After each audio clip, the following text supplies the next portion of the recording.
Bonjour et bienvenue dans ce nouveau tutoriel sur le logiciel Awacor.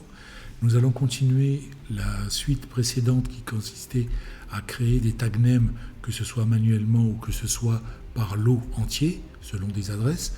On va voir maintenant comment importer des tags name à partir de fichiers symboles qui auront été générés par des programmes. Pour cela, on revient sur l'onglet des tag names.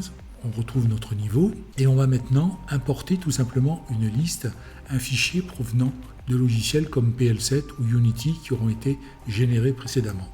On clique sur importer, sur l'icône qui représente une petite flèche entrante. Dans ce nouvel écran, pour importer des symboles externes, on va tout simplement d'abord définir quel est l'automate qui va recevoir cette création assistée. En l'occurrence, là, c'est toujours surveillance PLC1. Et on va tout simplement aller chercher maintenant le fichier dans l'arborescence. Dans les symboles, nous avons soit des fichiers compatibles PL7, SCY, ou des fichiers par exemple de type Unity, XSY. On va en prendre un. Et je l'ouvre. Le fichier est analysé et il nous sort effectivement tout ce que PL7 a généré. Alors PL7 c'est un logiciel quand même qui est assez ancien.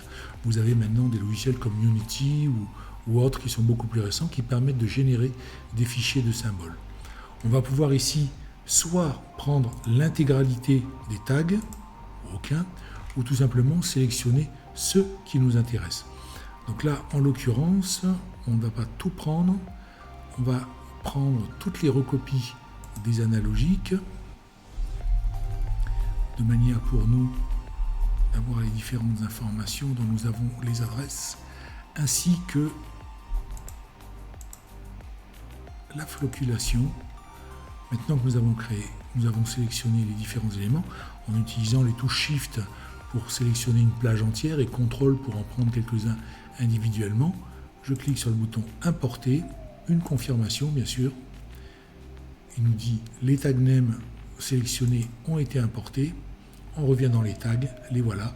Ils ont tous été préparés, tous réimportés avec leurs adresses. Nous n'avons plus maintenant qu'à définir éventuellement une unité, à définir les valeurs minimales et maximales, un commentaire, etc. Le commentaire d'ailleurs a été automatiquement récupéré depuis le fichier. Tous les tags peuvent être comme ça réimportés plutôt que de les faire à la main dans le projet qui vous intéresse.